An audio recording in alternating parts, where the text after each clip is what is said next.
Hello, welcome back to The Freed Mind. Thank you for joining us today. I'm Dr. Beth Wilson, and today I am here with a couple guests that I'm very excited to introduce. This is Mr. Herb Crump and Mrs. Dawn Crump, and they are here with me because we are going to talk about something that I feel very passionate about, but also that's very important in the mental health realm, but also in the spiritual realm of things, and that is how mental health and spirituality come together and what that looks like. I feel like being a counselor and being in this field for so long, I do get some comments and some questions that get asked quite frequently. And one of those comments is, I don't really need counseling. I'm just going to pray about it. And one of the questions I get a lot is, why do I need to go to counseling when I believe in Jesus? Is that something I really need? So today we have some people who can answer these questions and help us with navigating through this. So, Mr. Herb, you are a minister, which is awesome. Thank you. So there's definitely that spiritual belief. What would you say? I don't know if you get that often with people in the congregation or in the church who feel, just pray for me. I don't need to go talk to someone. I just need prayer. God's the ultimate healer. Jesus is my counselor, that type of thing. How would you respond to things like that when it comes to mental health and spirituality? Well, I firmly believe, Beth, that mental health is ministry in itself, in its true essence. Jesus Christ represents and I believe embodies the very essence of mental health and therapeutic ministry. Even in Isaiah in chapter 9, I think verse 6, when the prophet is even describing Jesus in his true essence, he says, "For unto us a child is born, for unto us a son is given, the government shall be upon his shoulder, and his name shall be called," we get excited about wonderful, but counselor is also a part of the very essential nature of who Christ is. And that should suggest unto us that there isn't a competitive nature between counseling and Christianity, but it's more complementary. And until we embrace that fact, we'll never reap the full benefits, in my opinion, of our faith. It's more than just believing in the by and by or the hereafter. It's believing that everything that we desire can happen now if we not only talk to God about it through prayer, but also seek counseling in natural connections. Sure. And so that's why I celebrate what you guys do here. That's awesome. At Thrive. You're able to incorporate a foundation of faith, but yet use practical steps through, counseling and therapeutic measures as well. That's great. And Dawn, from the professional side, when you have people come and ask you these questions, they're starting to open up the door to, this is my belief and those types of things, which gives us, the right to be able to respond to those things as a counselor. What is your perspective and how do you approach those situations? Actually, I get excited when they come in, a client who, especially if it's a first-time session, and they're able to describe to me what their beliefs are. And that way I can share with them as well. And especially there have been opportunities where they've asked for prayer or scriptural reference as they're going through. So it just opens a door to improve the counseling process, the treatment process, but also adding to it, even if they're not Christians, whatever their spiritual belief is. So, subscribing to that as well and respecting that, and that demonstrating mutual respect. And that is great, and it's also comforting and encouraging for even your clients to recognize the necessity of not only receiving natural direction, but also finding a sense of excitement in receiving some spiritual encouragement and empowerment as well, even during your therapeutic sessions. Right. And that's the holistic nature of counseling and ministry. Faith and what I even say facts as it pertains to the harsh reality of our feelings, what we're thinking, perhaps describing our perception or interpretation of an experience or an event in our life, and connecting faith with that. In my opinion, it makes the experience more acceptable. Right. Because there are certain things that we can't describe or articulate. Right. There are certain things that we can only understand through the experience of faith. That's good. And when you're able to combine those two in one session, you get both the preacher and the counselor. Right. Now they're only paying you for one, but you get the client gets both as they leave here. So this is their sanctuary. Especially also when you're able to apply a scripture to just mental health, behavioral health. Sure. Proverbs 23:7 says, "As a man thinketh, so is he." So even just knowing how you're thinking, how you're feeling, Right. it's going to be demonstrated in your behavior. So if you can change the way you think, your behavior changes. Or if you acquire new coping skills or better coping skills, it'll change the way you act. So just knowing that they go hand in hand is also encouraging too. That's right. That's awesome. And we touched on it a little bit, and I know one place I wanted this to go also was looking at spirituality and the healing process, having that belief in something greater, someone greater than who we are.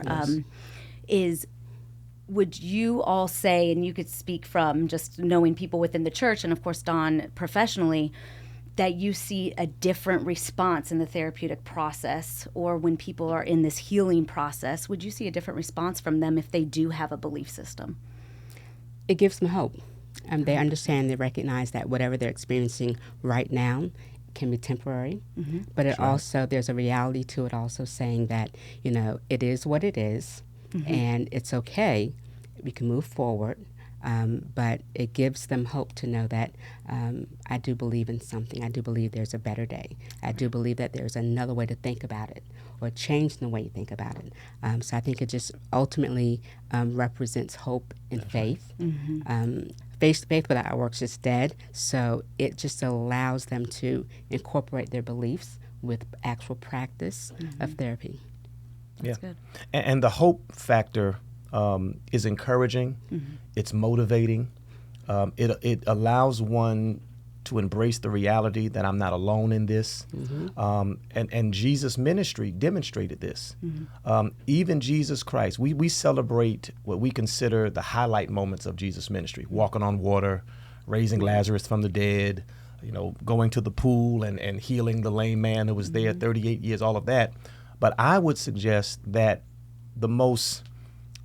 two of the most significant moments in Christ's ministry wasn't when he was walking on water, but in fact in the Garden of Gethsemane. That was the most traumatic moment of Jesus' ministry, second to him being on the cross.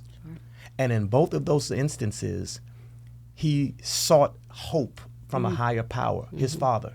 So he prayed. He prayed in the garden. Even when he asked his disciples, "Can you guys pray with me?" 1 hour. He goes back there sleeping. That's traumatic. Right. He's about to face the beginning of his death process, and his closest friends won't even pray for him. He needs therapy. So what does he do? He initiates a counseling session in the garden. "Father, I need your help. Please comfort me." On the cross, he's about to die. He initiates a counseling session. My God, why is thou forsaken?" He's seeking hope, and he believes that his Father is going to rescue him. So if Jesus yielded himself to a higher power, his Father, who are we to question that, to minimize that? If anything, we should be motivated by that. And I believe that gives us the hope that we need to realize that there's someone that we can call, both spiritually and naturally, when we find ourselves at our wits' end, emotionally, physically, psychologically. On earth, that is the counselor. We oftentimes feel that the preacher or the pastor is the lone voice of reason or guidance or direction. But God has also ordained, and I would even say anointed, therapeutic counselors, mental health counselors, to serve in that ministry capacity as well. And that's where the hope lies. Right, and I think Jesus also recognized what the grieving process would look like for his mom. Yes. Because he asked his brother to make sure that he took care of her. So he even knew what the stages of grief would be afterwards and what that whole process would look like. So even in recognizing what he was experiencing and going through at that moment, he still could say, make sure mom is good. That's right. Yeah. That's good. Everything about Jesus' ministry I know, it's so good. reflects therapeutic process, therapeutic steps. And so ministry and therapy go hand in hand. That's great. So another question. A lot of times, or not a lot of times, I'm not going to use that, but sometimes people will come and say, I'm going to counseling, I'm praying about this, I'm not seeing a change. Bad things just keep happening.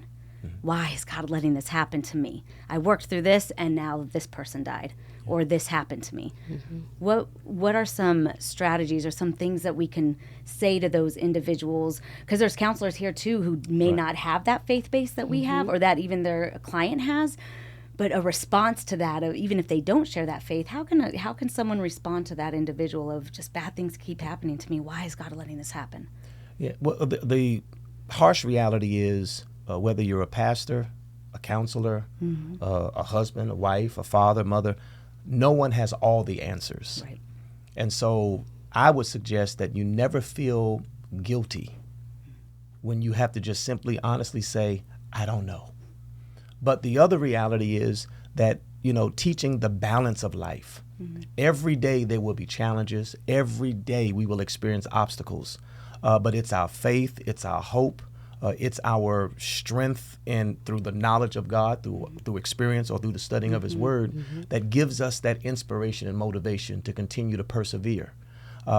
Job's life reflects both the good, the bad, the happy, the sad, but yet he retained his faith, he retained his hope. He said, though he slay me, yet will I trust in him. Right. So here's a man who lost his family, lost his livelihood, his health is on the fringe of death, but yet he held on to trust, to faith, to hope, and it paid off for him. That's great. Good example. And that's the challenge. And that's also the unique quality of faith. Right. Believing it's bad today, but it will be better tomorrow.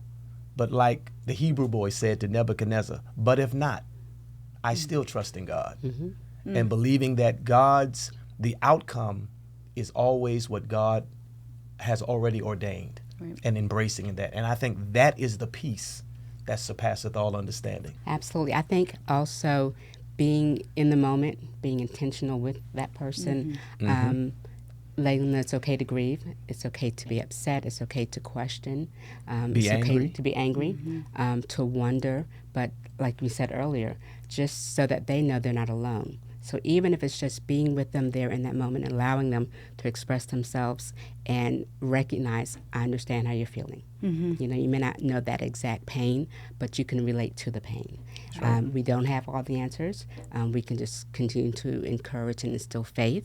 But just being there with them in that moment sometimes helps them not feel as alienated or isolated, but also just knowing that it may get better, it may not, but right now, where you are, let's work through this. Right. That's so good. So good. I love this. This is great. I feel like we could talk about this so much more and in so much more depth, especially when it comes to just our thought processes, our mindset, who we are as professionals, but we are human. And, we have to say that a lot, even in our profession. Even though we're professions, pastors. We are human. That's right. Yes, because so often people put us in a place of you don't even understand, but we do. As counselors, psychologists, we understand. As pastors, we understand. Yes. We get it. We feel those same types of feelings. And it's what we do with those and how we respond that can be different. So this was awesome. I really, really appreciate you guys for joining me. I appreciate the take-homes, the recognizing that counseling is important, that, Jesus as the counselor who also sought counseling, the action versus the person, but that it's not a competition either, they go hand in hand. I love that. And the fact that we don't have all the answers, but we are here to walk with you and walk beside you and help you through your process of healing. And with hopes that you won't doubt, but when you do doubt, that maybe we can help your belief system become stronger and to join you in helping your hope grow and helping your faith grow and just helping that healing process one step at a time. Right. Thank you again for joining me. Thank you all who joined us here on The Freed Mind. We hope you join us next time, but don't forget to like and subscribe, and we'll see you here again soon.